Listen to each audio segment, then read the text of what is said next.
because this is an area where we've received a lot of interest and a lot of questions. Because of that, we actually engaged our first speaker, Luke Bonkowitz. Luke is a former police officer turned researcher. He's actually one of our research fellows here at 30 by 30. And we brought him on specifically to focus on the issue of job sharing and part-time options for caregivers returning to the workplace, not just women. We really want to understand what's the state of the research about what works and what matters to implement these policies and why they're so important. We wanted to understand, what are the trends of the very few agencies that are implementing these types of policies and procedures? What seems to be a common thread that we might want to replicate? And then finally, actually developing a model policy that you can use as a starting point. I'm sure if you're interested in creating these type of work, you've seen that there actually isn't a whole lot out there that you can build on, and we're trying to create that for you. He's already done extraordinary work. He's only been on the job a couple of months, and he's going to share his updates with you today to kick things off. Next, we're going to return to Chief Jim Bierman. Jim is probably not a stranger to many of you. He's the former president of the National Police Foundation and the former chief of the Redlands Police Department in California. And in Redlands, he successfully implemented a job sharing policy for parents returning to work. It was unfortunately discontinued in the chief that took over after him, but it did receive a fair amount of support and success at the time. I'll be honest with you all, the idea of creating these sort of novel policies in an area that hasn't received a lot of attention in law enforcement was a little bit intimidating. It's one of the things that has sort of historically kept me up a little bit in terms of how we're going to be able to support you. And I had a wonderful conversation with Jim where he basically said, Mo, it's not that hard. You just got to want to do it. So hopefully he will share with you his strategies so that it's not that hard for you all as you go down this road. And then finally, thrilled to be joined today by Deputy Chief Inspector Penny McKenzie of the Thames Valley Police Department in the UK, where among many things, Penny also serves as the Deputy Chair of their Women's Network. They have implemented a host of policies that really serve to improve the experiences of women in the workplace, relevant for many of the things we're talking about now, but much broader in that as well. I will tell you one of the most inspiring things about 30 by 30 has been the opportunity to connect with law enforcement agencies around the world, and Thames Valley in particular. When I hung up the phone with them, it was very early in the process, and it gave me both a lot of hope and really re-emphasized the importance of doing this work, and that if we aren't really mindfully and intentionally creating policies to specifically address the needs of women, then we are likely failing them in that process. So without further ado, I'm thrilled to turn things over to Luke. Take it away. Great. Thank you very much, Mo. Let me get PowerPoint up and running here. Let's see here. Okay, I'm going to dive right in. Thank you for that wonderful introduction, Mo. Hey, just an overview of what we are going to talk about today. We'll talk about what job sharing is. I will confess to you that job sharing is a little bit of an animal new to me. I've learned a ton about it from a bunch of different industries, some of their best practices, what works, what hasn't worked. Spoiler alert, the answer to all of your questions is going to be, well, it depends. It depends on the agency, it depends on the industry, it depends on leadership, it depends on your culture. So this is not a one size fits all. We will talk about some of the benefits, some of the drawbacks, some of the challenges, and then recommendations for implementations, including some variations. The big sort of takeaway, again, as I get into some of the spoilers here, is that I want us to think about job sharing as not just job sharing, but as one option among many in terms of flexible scheduling. So there might be some opportunities for job sharing, but there might be some more opportunities you might not have thought about with regard to flexible scheduling. Okay, so what do we mean by job sharing? So job sharing, there are many variations, but generally it involves two or more employees, and these employees are performing one job, or they're also dividing the duties of one job, or performing the duties of one job while they're dividing up the benefits. We'll get into some of this detail, but essentially we have a job. They can either split the job equally, or they can split up some of the responsibilities. And as we talk about what units in your agency might be most amenable to job sharing, we can get into some of those details. There are definitely motivations for both employers and for employees. This was a common theme among many of the different industries. And when I say industries, I mean that we looked at banking, we looked at teaching, we looked at pharmacology, we looked at library services, we looked at nursing. And these are very different professions from law enforcement, but they're also very different from each other. And yet they found there were some different commonalities that sprang up. Some of the motivations that we have found so far among employers who wish to implement job sharing, or if they were restructuring, if they wish to sort of capitalize on complementary skill sets or expertise. So if you have a couple of different job sharers who have different skills, unique skill sets, you can use job sharing to sort of pair them up and to capitalize on those different skills. A lot of employers went to job sharing because they were struggling to attract candidates, but they were also struggling to retain people, especially more senior leadership and senior employees who had a ton of experience, and they didn't want them simply walking out the door. They wanted a way to hold on to some of that experience and some of that leadership for a little bit longer, sort of not, I don't like the term phasing out, but maybe give them the option to leave on their own terms rather than simply abruptly. There are also motivations for employees. Excuse me. Change in family status was a primary motivation, such as the birth of a child. That's the most common one. But there's also situations where employees are caring for another relative.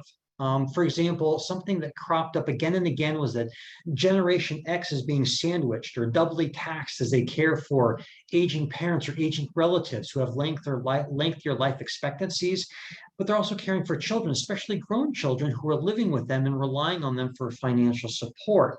And so these concurrent demands have forced employees to seek out flexible scheduling arrangements, in particular women who traditionally have borne a disproportionate share of emotional care, housework and emotional care compared to men. And certainly the reasons for that are an entirely different webinar.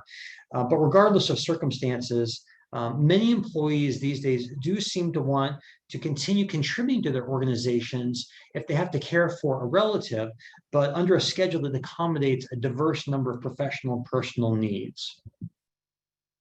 Some of the benefits, excuse me. The first thing is that you get two sets of skills and abilities. So if you have one employee for one job, you're only getting one set of skills and abilities. And one of the things that we have come to find out in surveying the research is that, and I think that if your police leadership probably knows that, you have employees and you have communities and residents who have extraordinary skill sets. And if there's a part-time sharing option that's available to community residents, you might capitalize on some of those skills and abilities that you would lose out on if you only had one employee for one job. One of the other things that really spoke to me, I think, as someone who's experienced some trauma in my career, is that one of the benefits of job sharing is that it might reduce stress and it might reduce burnout, specifically with employees who've experienced traumatic incidents. The other thing that popped out at us was greater productivity and lower absenteeism. And certainly we can also have another webinar on what does it mean to be productive as an officer? Is that arrests? Is that tickets? Is that reports? Is that field interview cards? There's a whole literature to devote on what productivity is. But the key takeaway here is that when we look to other industries, whether it's banking or pharmacology or nursing, however they define productivity, they have seen an increase in productivity in their job sharing employees, and they also see lower absenteeism. And this makes sense. If we give our employees more opportunities to step away from the job to care for relatives, to pursue personal interests, to deal with some of the on-the-job stress, that they're going to be more productive while they're here, and that their rates of absenteeism are also going to be lower. One of the big ones, I think, at least I can speak to this from the two different agencies that I've worked at, is the mitigation of talent loss. So right now, There is, sometimes I think we're a little bit dramatic about this when we say an exodus of officers, senior level officers. And to be sure, there is a large number of officers who are leaving law enforcement right now for whatever reason, as they begin to age out, baby boomers, the Generation X. And as they're beginning to contemplate life beyond law enforcement, they are taking with them decades of experience, decades of expertise. These are individuals who have not just leadership, but very specialized expertise, polygraph expertise, investigations expertise, recruitment, retention, all these different skill sets that I think sometimes we as police departments and police administrators, we take for granted until they're gone, and we think, oh my gosh, where are we going? How are we going to find another Jim who has, 40 years of experience, or this person who has 30 or 40 or 50 years of investigations experience? How do we replace that? One way to do that is job sharing, meaning that maybe a full-time employee transitions to a part-time employee, where they only come in 2 or 3 times a day. So we don't just abruptly lose them, but they're allowed to stay and still contribute to the organization by coming in 2 or 3 days a week, and by still mentoring employees, supervising employees, passing on that leadership to different employees. This is a huge thing. Sometimes we think about job sharing because job sharing is predominantly, at least in other industries, pursued by women. Sometimes there's a danger to think of it as, well, this is only a tool used to attract women to policing. And I think there's a real danger in narrowing our focus. In reality, yes, that is certainly a positive, but we can also use it to retain skill sets, retain expertise. And in fact, when we talk about being able to retain leadership, and I'm not just talking about upper management leadership like police chiefs or assistant chiefs, lieutenant or captains, lieutenants, sergeants, corporals, anyone who has some type of leadership, this might be of benefit to. So again, rather than abruptly dropping off and they're no longer part of the organization, job sharing may allow agencies to hold on to that leadership, hold on to that experience, not just for a few years, but maybe 5 to 10 years. And that might lessen the impact of these employees leaving our organizations. Something else that came up again, and this is sometimes more relevant to smaller agencies or mid-sized agencies, but it creates a larger pool of our auxiliary employees. And so when an incident happens, we're always on the lookout for these mass casualty events, right? These emergencies, these terrorist attacks. Something critical has happened in our community where we need to draw upon a larger pool of auxiliary employees. Job sharing allows you to create that pool of employees without increasing your budget for a full-time or raising your authorized strength. So if something happens, if you have an event, maybe it's not something negative, maybe it's something positive, a convention or something like that, where you need to have more employees on the job for a particular an event, you have a larger pool to draw from. The other thing that you do with job sharing with regard to your pool of employees is that you increase the amount of life experience and the non-law enforcement expertise. Sometimes we don't know skills that might be valuable to our organization until they come to us. And I'm talking about things like people being able to operate machinery or boats, other types of watercraft, maybe aircraft, maybe employees have marketing experience, maybe they have recruitment experience. And if we open up job sharing opportunities, we start to gain that experience from our community, and we can begin to implement it into our respective units.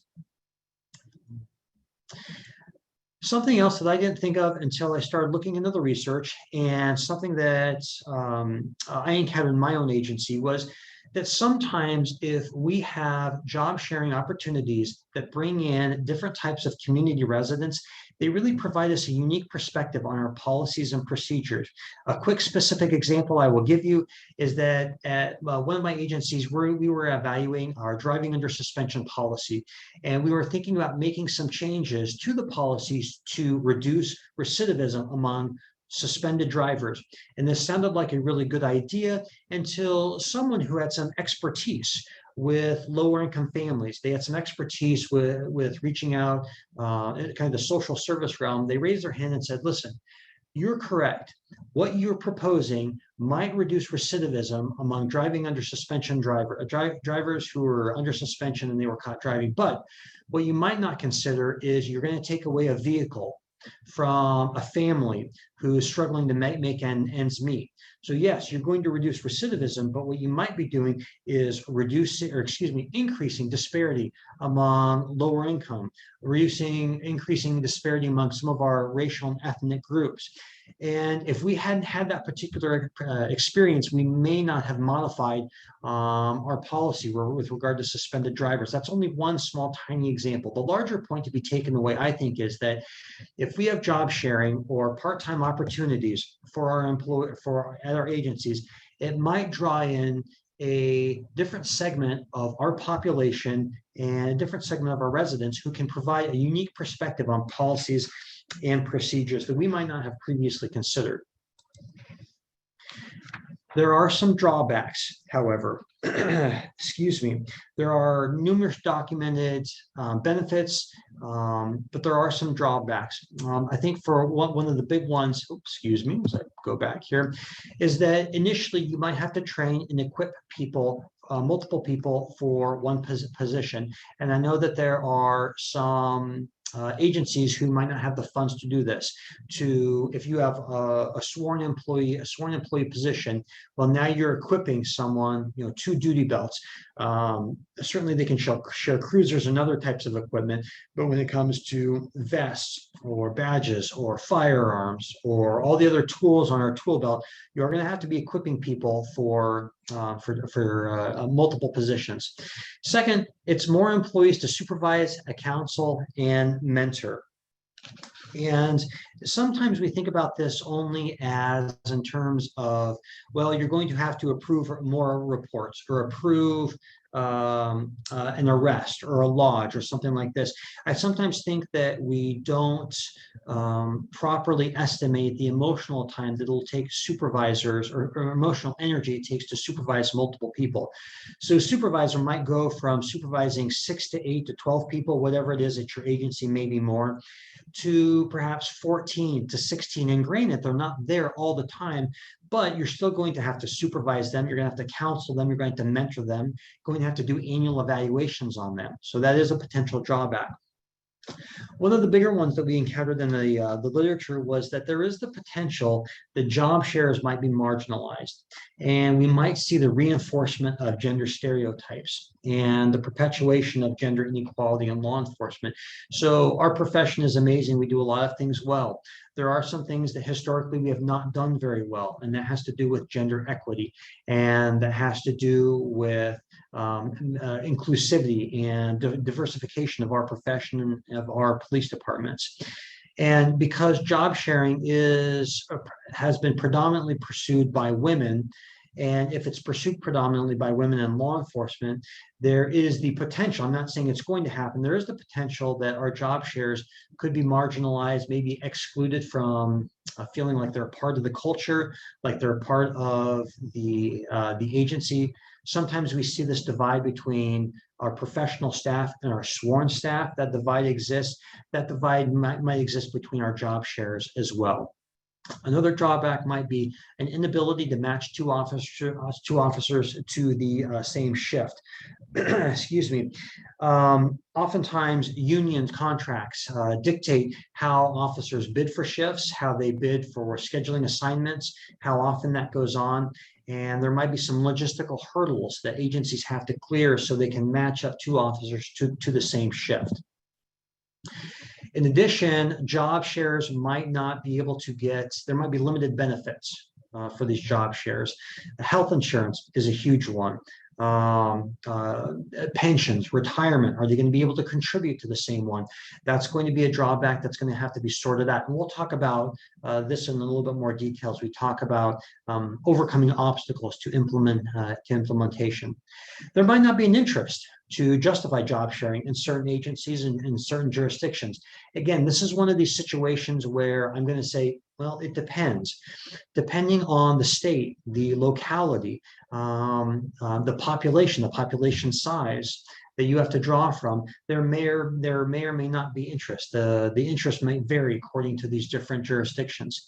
A big one is going to be whether it's allowed according to local union contracts. And into the next point, might not be allowed, or there might be some hurdles due to local and state ordinances, especially those governing pensions and health benefits. So I've done some research, I've read some studies, I have looked at real case scenarios, how agencies have done this, and I've talked to some experts in the field. And I will tell you that if there's one thing that keeps cropping up again as a major obstacle, it is union contracts and local and state ordinances. And without getting too much into the details, the obstacle seems to go like this.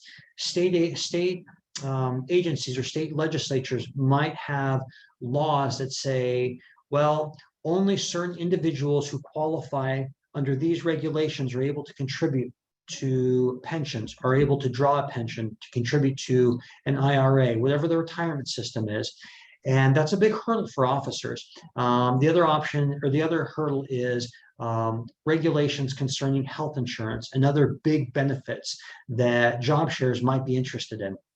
In other words, if there are state laws or local laws or union contracts that prohibit job sharing, that's something that's going to have to be addressed before policies or before policies can even be written.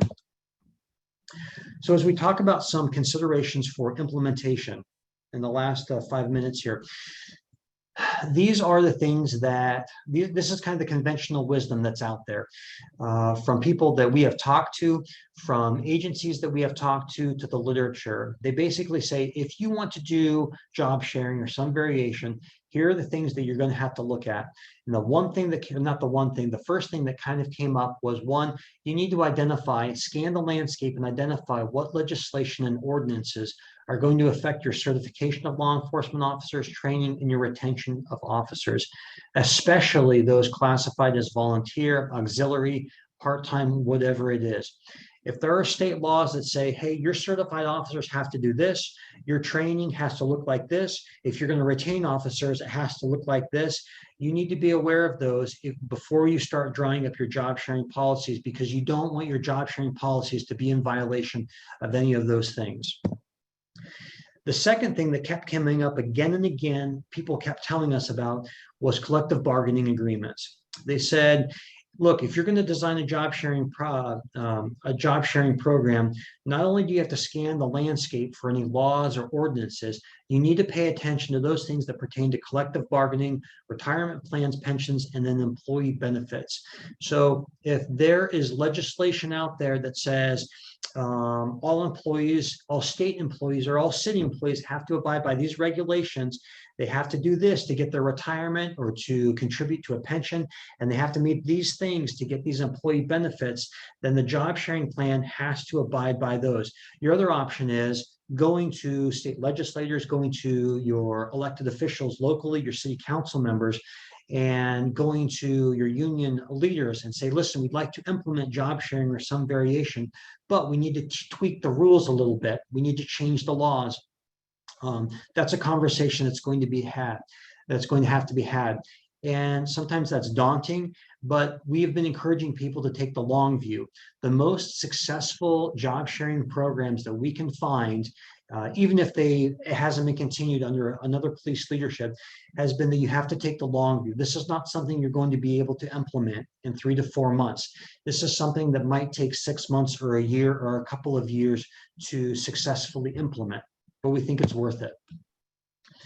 The next thing that our conventional wisdom told us to do is that you need to evaluate what units and assignments might be suitable for job sharing. I am not going to tell you that job sharing is suitable for every single unit within your agency. That's something the individual agencies are going to have to sort out. They're going to have to figure out, well, it might be good for investigations, or it might be good for community services. Well, we think it could work really, really well with our recruitment and retention division. Whatever it is, agencies have to self-assess and identify what units, what assignments are going to be most amenable to job sharing. After identifying what assignments are going to be best for job sharing, then agencies should start developing specific policies for job sharing positions. And these policies have to go into great detail about a variety of different topics. Some of the ones that we've come across include the eligibility requirements. Who's eligible for job sharing? Then what specific job assignments are going to be eligible as well? What is the application process? What does the selection process look like for job sharing? Excuse me. What will the compensation rates be for job sharing? What are the employee benefits going to be for job sharing? Excuse me. What will the employee rights be for job sharing? All these things need to be specified. So as in law enforcement agencies, generally we do a really, really good job with our general orders, our SOPs. We need to do an equally good job when it comes to job sharing. This can't be something ad hoc that we just tag onto a policy. It needs its own policy, and it needs to specify units, selection process, all the different benefits, and all those things you would do for your normal job. They have to be specified for job sharing assignments. And then, excuse me, and then after the policies are implemented and this job sharing process is underway, it really is important to start training employees and supervisors about the benefits of job sharing. I think there is a danger to implementing job sharing and not marketing it to officers, to all sorts of employees, not just your sworn staff, your professional staff as well. Because I think if we don't help employees understand why we're doing what we're doing, why we're implementing job sharing, that's going to increase the marginalization, the exclusion of job sharing officers. It'll be seen just as a niche in our particular department, and they won't be seen as truly as a part of our organizations. So I think we have to tell people, hey, we're implementing job sharing, and here's why it's really important. Here are the good things we think it's going to do. And by the way, we're not just doing it for a particular population, we're actually doing it for a bunch of different demographics. So not just older and younger officers, but maybe older officers who are thinking about transitioning out of the profession, not just for mothers, but for other employees who are having to take care of a particular relative, regardless of their situation. So again, we're not just selling it as a niche, we're selling it as something that's beneficial to the entire organization, to the entire community. Something else that I didn't think of that people who were smarter than me recommended, they said, look, it's fine that you have all these job sharing policies and you have these positions, but you need to recruit and interview and hire specifically for job sharing positions. So we have these job advertisements, and they are for police officer or for dispatcher or for whatever these positions are. We need to go out and we need to recruit and hire specifically for job sharing positions. We need to communicate to our communities, hey, listen, this is just as much of a part of our organization as our investigator positions, and we're specifically recruiting for it, and we're interviewing and we're hiring for it. The last thing that people told us to do is that you need to do an ongoing evaluation of the job sharing program. They stressed to us that if you don't do an ongoing evaluation of the job sharing program, it will fall by the wayside, because if you cannot demonstrate its utility and demonstrate the benefits to police leadership and to your officers, from your chiefs all the way down to your line level officers, to your investigators, to your people who transcribe police reports, it's going to fall by the wayside if you cannot continually sell it as something that's beneficial to the agency. I think probably, excuse me, I think one of the key takeaways as I'm wrapping up here is that if you cannot implement job sharing per se, there is still some other alternative. Expanding your corps of part-time sworn officers is an option. Expanding some work from home options. If there's one thing that COVID taught us, is that there are some work from home options. And I'm not saying that police officers are going to be responding to calls for service from their homes. What I'm saying is there might be work that can be done from home that officers can do. It might be officers who are recovering from an injury, who are caring for a relative, who are coming back from welcoming a new family member, a baby into their family, and they can take non-emergency calls for service over the phone. They can take property calls for service. Some of these things that might type an investigator or a detective that require extensive follow-up that can be done from a desk, that work from home option might be really useful. And then the big one is having some type of extended leave policy. And this is not just for people who are, for women who are new mothers, or for people who are injured. This might be someone who wants to pursue their degree and they just need a couple of years to finish their degree and come back to the police department. So having some type of policy that allows employees to take extended leave, again, for specific criteria, not just because they want to open up a bakery for a couple of years and see if it works, right? Something that has to do with their job, something that has to do with benefiting the organization, creating some type of leave policy is might be very, very beneficial. I think the key takeaway is this. I think the law enforcement, we as professionals and we as an industry need to broaden our focus when it comes to flexible scheduling. We might not be able to implement job sharing due to legislative constraints or contractual constraints, but there are other types of flexible scheduling that might be feasible. The part-time option, the work from home option, the extended leave policy. The point is, there are options out there, and we, I think, as an agency in this recruitment and retention crisis, need to be open to these different options if we are going to continue to attract quality folks, retain quality folks, and then equally important, diversify our police department. Mo, that is all I have as I sped through it. I will turn it back over to you. Luke, that was fantastic. Thank you so much. I got a couple of questions while you were talking about whether this recording would be publicly available. As always, it definitely will be. So thank you so much, Luke, for that. Just so everybody has some awareness, Luke is pulling all of this together into a policy brief that's going to go out under 30 by 30. So you can expect that at some point this summer if you want some more details about anything that Luke has just said. So thank you again, Luke. That was really fantastic. All right, now we're going to turn things over to Chief Jim Bierman, who can give us a firsthand account about what it's like to actually implement these policies in an agency where they didn't exist before. Thanks, Mo. Luke, that was probably one of the most comprehensive presentations on this topic that I've ever heard. So you're to be applauded. It was great. So I'm going to just chat with you for a couple of minutes here about this issue from a slightly different perspective, I think. I probably, first of all, I think you have, if you're going to do this, whatever this is, you have to use whatever tools you can find that make sense for your local circumstances. And job sharing might work. I'm not a big fan of this idea of job sharing, and I'll tell you why. In my own experience in my own agency. So I want to be really clear. I'm not saying it's a bad idea, just from my own experience, because the way I come about this is one that I hope is framed around empathy and equity. And that is that if, in order for me to help an employee get what they need out of this, we have to have another employee who needs the same thing, we may not be able to get there from here. And I don't want to not be able to address that first employee's circumstances because I can't find somebody else to do that, right? So the sharing has an obligation to it, obviously, right? You need two people to tango. But that's not to say that that isn't the right thing for you or your agency to use. I mean, it just depends on what your local circumstances are. So let me back up just a little bit and talk about why we did this and what I think is most important in this. Mo, can you still hear me? It looks like maybe I'm not online. I don't know. Yep, you're good. Okay, thanks.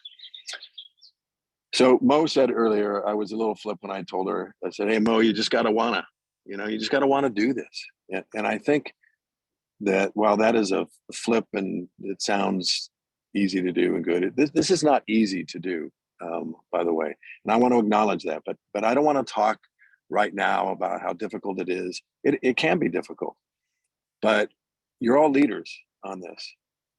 And I have to tell you that and I think this is true as I get older, the sentiment that this is just too hard, there's too many obstacles, doesn't work for me. And when you're talking about people's lives, the fact that it's too hard, I'm sorry, work harder. I mean, I don't mean to be kind of crappy about that. I'm just saying, when we're talking about making the job work for people within a policing environment, and if it's hard for the administrators or the supervisors, or it creates more paperwork or more people to supervise, I'm sorry. That's just the way it is. Be glad you're not in those circumstances yourself, I guess. I want to back up. And so I guess I want to talk about this kind of from a 5,000 foot view. And then I'll tell you specifically what we did. I'm involved in with another organization called Police the Peace that is created entirely to try to help inject into policing culture the idea that cops are really peace officers and not law enforcement officers. They enforce the law, but so much of what cops do is about being a peace officer and facilitating peace in the community through conflict resolution or whatever. And part of that is the application of what many of you may have said, wished we had in policing, or have heard people talk about. I personally heard people talking about applying the Hippocratic Oath to policing, and why doesn't policing have its own Hippocratic Oath? I don't know, 20 years or so, maybe, I don't know, something like that. So this group has actually created the thing. It's called the Peace Officer Promise. And it says that we promise that while doing our best to control crime, we'll do everything in our power to do no harm to the communities we serve and protect. And I think that's important from a policing standpoint, but that's not the focus of what we're talking about. If you are a fan of procedural justice, one of the things that theory tells you is you have to look internally before you start looking externally.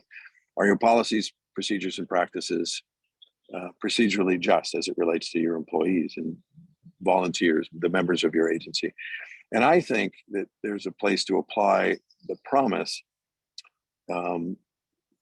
to internally to a police department. So instead of talking about the control of crime, you talk about, if I was the chief, I'd say, while I do my best to lead you, I will do everything in my power to make sure that our policies, procedures, and practices do no harm to you and your family. I personally believe that policing needs to be effective, empathetic, and just. Again, this is not a discussion about that kind of policing, but I think about organizational life and organizational change in the same way, that leadership in an organization needs to be effective, it needs to be empathetic, and it needs to be just.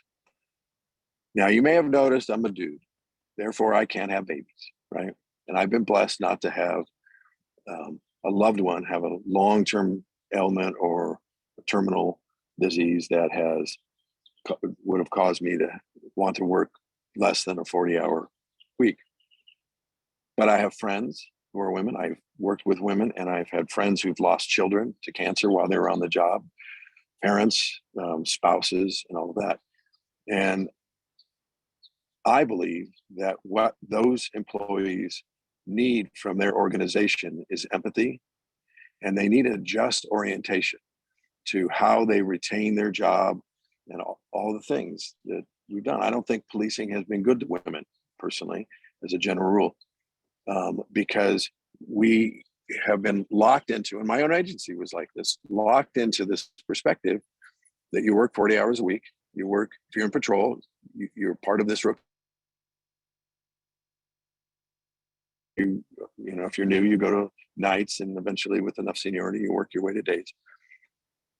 And that's worked for a long time, and maybe it didn't work as well as we thought it did. But one of the things that was valuable for me is having a meeting with the women officers in our department. My personal goal when I was the chief was to try to make sure that our department's workforce reflected the community, not only by ethnicity, but also by gender. That means that about half of the department needed to be women.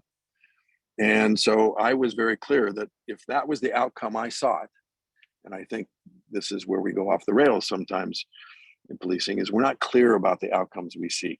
If we have clarity in those outcomes, whether they're controlling crime, diversifying the workforce, 30 by 30, take your pick, whatever it is, then creating the process that gets you to that desired outcome is much easier and effective. I'm not saying that whatever that is going to be easy. As Luke pointed out, sometimes you have to go do things like change the law, or change the local elected officials' perspective, or personnel's, HR's perspective on things, or finance department's perspective on things, or whatever, or post, whoever you're trying to do. But if you have clarity about the outcome you seek, then these just become part of your checklist. You got to go through and do all that stuff. So I had a meeting with the women in the department, and it was very clear. Well, let me back up just a little bit. My wife was at the time a master gardener. This goes back, I don't know, 15 years or so. I can't even remember when we started doing this. Was a master gardener. She was working at a community center, helping on a grant, helping some people plant gardens for kids, when a cop came by and started shooting the breeze with her. And one thing led to another, and she said, well, my husband works in policing too. And they started talking, and he started telling her how his wife, who was also a cop in this agency, was pregnant. And she was going to go off on maternity leave, but because of the policies in that department, she was not going to come back.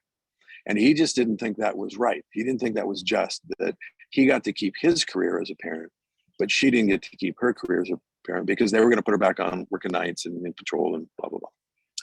She told me this story, and that got me to thinking that I probably knew very little about what it was like to be a woman cop in my agency. So we had a meeting, we had a breakfast meeting, and I loved the women in our department. They were tough as nails. They didn't want any special treatment. They just wanted equitable treatment. They wanted a level playing field. And they were very clear about how difficult being a working cop is when you're pregnant or you just had a baby, and that if our policies and practices stay the same, some of them were not going to come back. Some of them came up to me privately after the meeting and said, look, if just so you know, I mean, you opened the door, so I want to tell you that if something doesn't change, then I'm probably not coming back. You make me choose between the baby and the job, I'm going to choose the baby, which I applaud. You got to do that.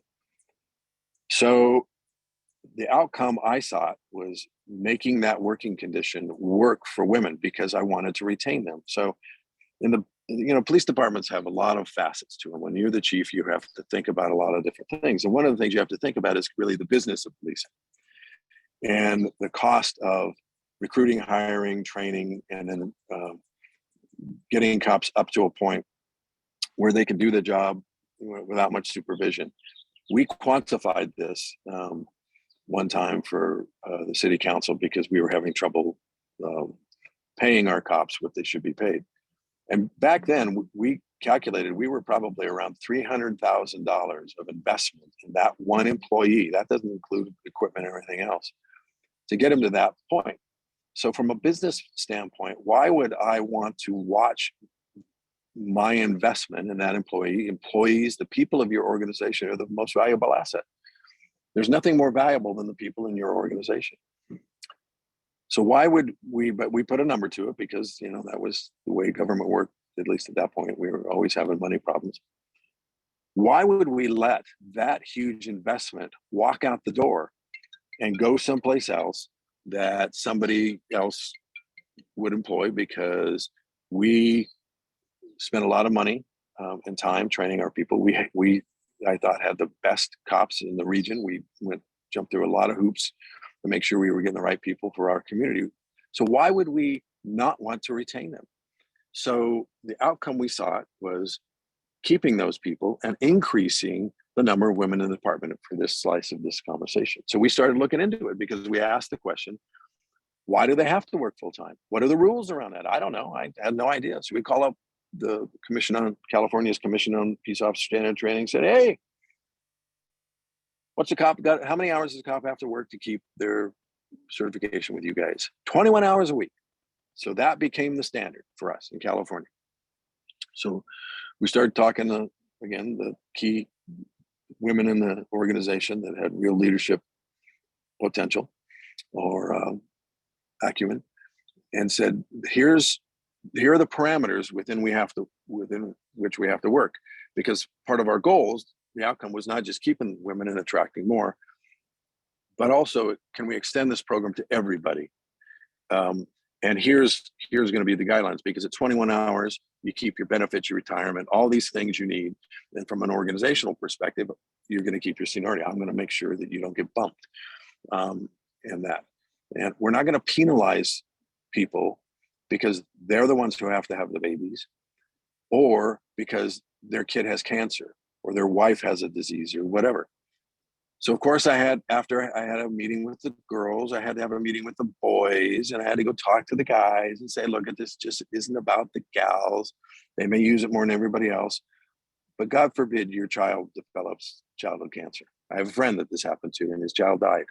I said, so if you want to spend more time with your kid, or your wife has an affliction, or your parent, or whatever, and I think Luke outlined this really well, because you do have to have policies in place, or to make sure you're doing the right thing.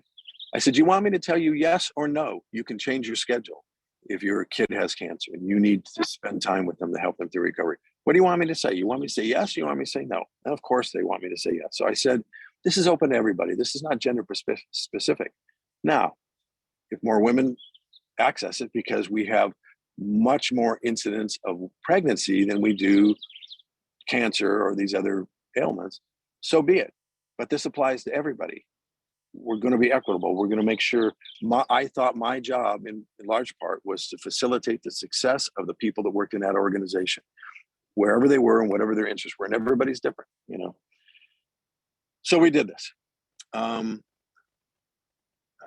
been the chief for quite a while, and I have a high tolerance for risk and ambiguity, so probably didn't follow all of the guidelines that Luke so smartly pointed out. I would encourage you to follow those guidelines. I just did it because my belief was it's better to ask for forgiveness than for permission, because it's easier for politicians and bureaucrats to say no than it is to say yes. So I just did it. Eventually, I had to discuss this with the manager and the council, and I said, I talked to him simply in terms of this issue of retention and recruitment. You want to watch your $300,000 investment walk out the door? Then don't do this. Keep me from doing this. They didn't want to do that. They got that, right? So I think it's important to understand the stakeholders around any issue and how you build critical mass. And for many of the stakeholders around this issue, they just wanted information like, why are you doing this? Why do you want to do this? And when they understood it was about retention and how much money we spent and how long it takes to hire and train cops, they got it. This was, a very clear business decision. Most of the people on the council were business people, and the city manager wasn't really interested in spending any more money than he had to on the police department. So it all worked in terms of that. There are lots of aspects of this that you have to operationalize. I won't spend a whole lot of time doing that, but I will say that, when you're thinking about selling this to people like the union, I was blessed with a union that was really very rational, and the leadership were good people. But I also tried to define it in terms of what's in it for them and their membership. And again, I go back to say, look, this isn't open just to women. This is everybody. And we're not going to make you job share. We're just going to say, you have this situation. I'm here to facilitate your success and help you get through this, whatever it is. Happy, like the birth of a child, or sad, which is the death of a child. I can't even imagine that. But I'm here to support you in that. And the union had zero problems with that. Other than just explaining this, I really had no problems with anybody doing this. I'm sure there were a couple guys who thought this was a bunch of crap because, maybe they thought women shouldn't be in police work anyway. I don't know. It's not my problem. I was the chief. They weren't. We're going to do this. You got to want to do it. Again, and I don't mean to be flip when I say that, but at the end of the day, you have to have the heart to facilitate the success of your people. And if you're the chief and you don't have that heart, you are in the wrong business. If you're a supervisor and you don't have an orientation to facilitate the success of your people, and by the way, sometimes that means disciplining them or showing them the door, because you have to protect everybody in the organization. But if you don't have the heart to do that, then you're really in the wrong business. And I don't mean to be abrupt, and I'm not trying to offend anybody by that. But this issue of equity within a police organization is really a spiritual one. And this is why the promise to me makes so much sense, because it's a spiritual kind of commitment. There is a spirituality to policing, by the way, folks. If you're not clear about that, give me a call and I'll talk to you about it, because I'm not talking about religiosity. I'm talking about the spiritual nature of policing. What's the purpose of policing? What's the purpose of you being a cop? What's the purpose of you being the chief, the captain, the lieutenant, the sergeant, whatever you are? Why? It's not just about the money, because they don't pay you enough to put up with all that grief. Trust me. No matter what you're getting paid, it ain't enough for that stuff. You're there because you're leading and you're helping change lives and you're helping facilitate their success. You may have figured out from my background that I'm sitting in kind of a garden environment. This happens to be on the University of Redlands campus, and it's a special place in my life for a variety of reasons. But I happen to be looking at a sign that has on it a quote that I'm going to leave you with by Ralph Waldo Emerson. To leave the world a bit better, whether by a healthy child, a garden patch, or a redeemed social condition, or a better police department. To know even one life is breathed easier because you have lived, this is to have succeeded. Go out and succeed, my friends. Have a great day. Be safe. That's it, Bo. Jim, thank you so much for sharing your experiences and also your wisdom. I always learn a lot when you share with us. So thank you for both taking the time to share with us today, but also for your history of advocacy for women in policing. I know you've been with us since the beginning and you've often been a sounding board. So thank you so much for being here. Last but certainly not least, want to turn things over to Penny, who's now staying well past tea time, to be with us today to share some of the great work of Thames Valley and hopefully inspire us to see what we might be able to do to follow in their footsteps. So Penny, take it away, and I will go ahead and share my screen with your slides. You're a star. That's brilliant. Thank you so much, Mo. Can you hear me all right? Yes, ma'am. Excellent. Okay. So I know we might be running a little short of time, so I will try and whip through this as kind of quickly but as comprehensively as I can. So thank you so much for the invite to today. As you said in my introduction, I am the Deputy Chair of the Thames Valley Women's Network. Just in the next 15 minutes, I will talk a little bit about the Women's Network, who we are, why we exist, and what we've done. A little bit in the past, what we're currently doing now, and what we plan to do in the future. So just in relation to the Women's Network, so we are one of a number of diverse support networks that have been established in Thames Valley Police. So for those of you that might not be familiar with our setup over here, we've got 43 different forces across England and Wales. Thames Valley is the largest non-metropolitan force, so we cover just over 2,000 square miles, and we cover 3 different counties, so Buckinghamshire, Berkshire and Oxfordshire. And within that, we've got a population of about 2.34 million. So just to put that in kind of some kind of context, sort of what my force looks like compared to maybe what some of the departments look like. So across our working population, our workforce, which is about 8,000 officers and staff, we've got these number of support networks, predominantly focused around groups that are still within the minority within our workforce, and they scan the range of gender, faith, sexual orientation, and ethnicity, although not exclusively. So you will see on there that obviously we've got the Women's Network, the Disability Network, SAME, and our LGBTQ plus network, Autism Support, the Christian Police Association. So we are one of those staff support networks. We provide advice and support to our members or anybody else that requests help. And the chair of each network also acts as a critical friend to our Chief Constable's management team. And we champion support and improvements around our policies and practice to improve the lives that we've got within our force. Just in terms of how we operate, each network has got a group steering committee, which is generally between 8 and 12 members. We are all democratically elected onto our committee, but we do take these roles on over and above our day jobs. We're allowed to use up to 8 hours a month towards our network commitments, but as I say, this is over and above what our paid employment actually is. So just moving on to the next slide. Initially, the Women's Network was set up around 20 years ago now. It was there to introduce and connect women in ways that our male colleagues at the time, of course, it's a different environment now, but the way our male colleagues took for granted. So they built their networks and connections through chatting in the pub, out on the golf course, and at the time in the senior leaders meetings, because predominantly those type of environments were impenetrable to women. I joined policing 29 years ago. I was one of 3 women in my class at training school.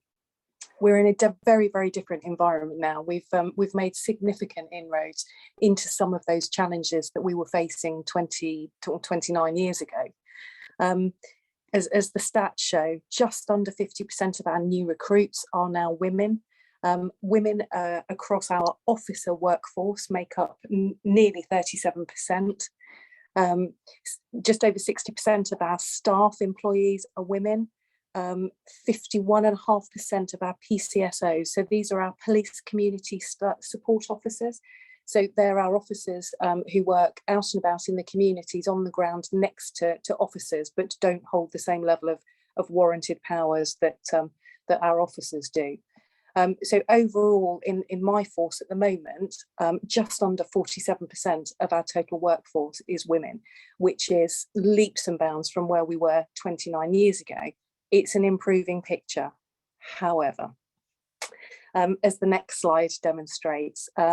So the Equality Act of 2010, so legislation that we've got in the UK, requires employers that have got more than 250 people employed by them to publish statutory calculations each year, showing what the pay gap is between men and women.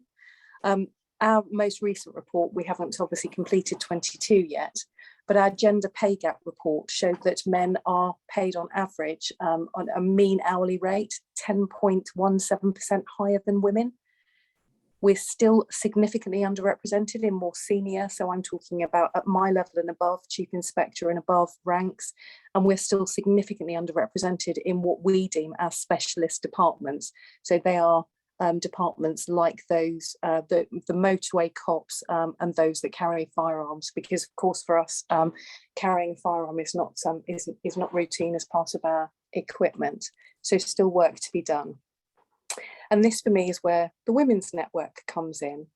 There's a very clear role for us, and in terms of the strategic aims that we have at the moment, they are really clearly defined, and our aims are to connect, to support, and to inspire our members.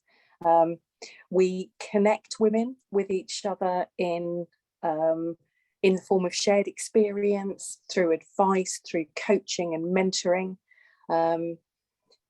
We run a programme in my force, which is started a couple of years ago, the Women's Development Programme, part of our positive action to encourage not just the recruitment, but also the retention and progression of women within the organisation. So we support the running of that programme. And we also run a range of buddy schemes, which I'll talk about in a little bit more detail later. We support through being a critical friend, as I mentioned previously.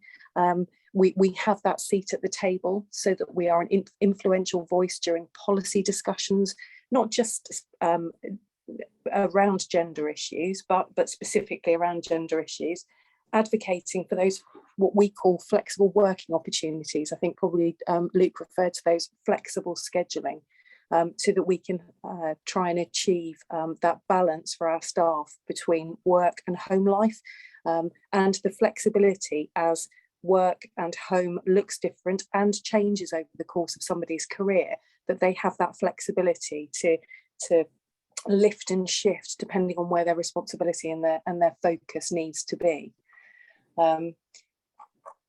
In terms of inspiring our members, we do a lot of work around holding events through the year with a specific focus on an annual development day where we have internal and external speakers, just to really kind of lift the spirits of our staff and give them really positive female role models. They're not just from within policing, but senior leaders across different organisations who talk to us about their journeys, the challenges that they faced, how they overcame them, and just that real opportunity and very safe space to be able to share quite sort of personal stories. So that's our kind of strategic aims.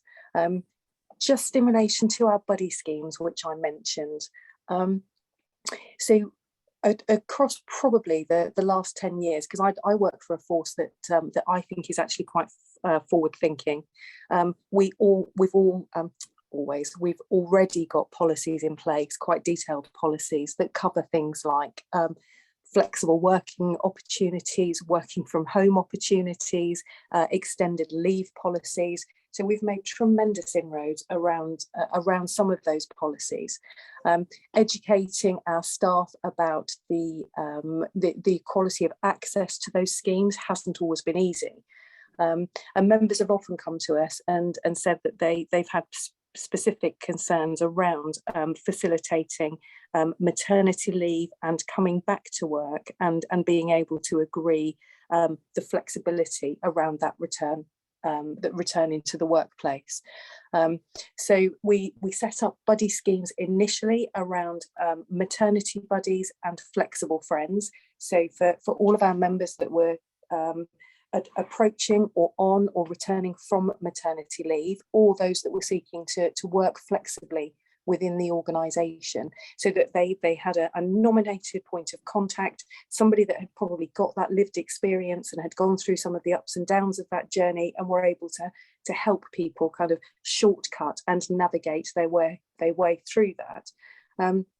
Not just to achieve what's right for the individual, because of course that has to be balanced with what is also right for the organisation. But they were incredibly successful.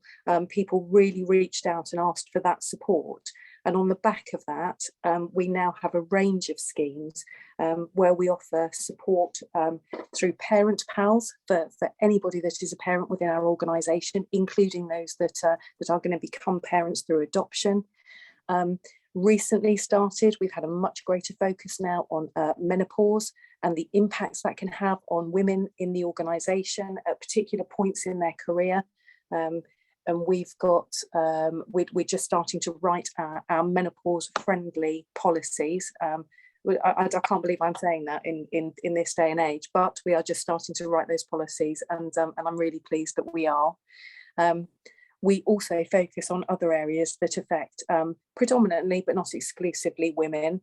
So perinatal mental health, baby loss and miscarriage, and IVF. And as I say, those schemes or those buddies are all around providing that one-to-one support for people when they are facing particular challenges around any of those issues. But I would just say, I'm not sure whether there was a question on this or not, but all of our membership is completely inclusive. We are open to any member of staff, paid or otherwise, because we do have volunteers in our police service. So we're open to any member of staff within our organisation. So we're not gender specific. It will probably come as no surprise that some of these schemes do attract particular genders, and we've got more members and more buddies in terms of being female rather than male, but it is open to both. Or all, I should say.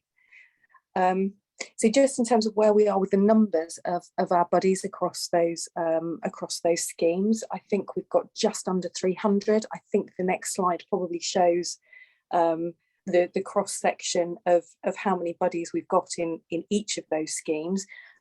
As you can see, our flexible friends and our maternity buddies are the highest number, probably because they have been running the longest. This is 30 for 30. They did one on. I think as awareness rises, because some of the other schemes have only been running over the past 12, 18 months, but as more people find out information about those schemes, then I would imagine the number of those buddies is going to increase in the same way that we've seen the flexible friends and the maternity buddies increase. But that's just kind of giving you literally a whistle-stop tour of some of the things that we are doing, and the challenge that we put into our organisation to hold them to account for making sure that the ambition to have an inclusive workforce that is as diverse as possible. It is really kind of first and foremost in our chief constable's mind. as I said at the beginning, we've made tremendous strides in terms of achieving equality and equality of opportunity. Without kind of doing myself out of a job, I think for me, the true measure of our success is going to be when our organisation is able to connect and support and inspire all the female officers in staff by having the right policies and the right processes in place, without needing the critical friend sat on its shoulder, poking it in the ribs, whispering in its ear, and being the voice that asks the challenging questions. It's when all of that happens very naturally because the makeup of our organisation is the right one. We're not quite there yet. But that's it from me, Mo. Thank you.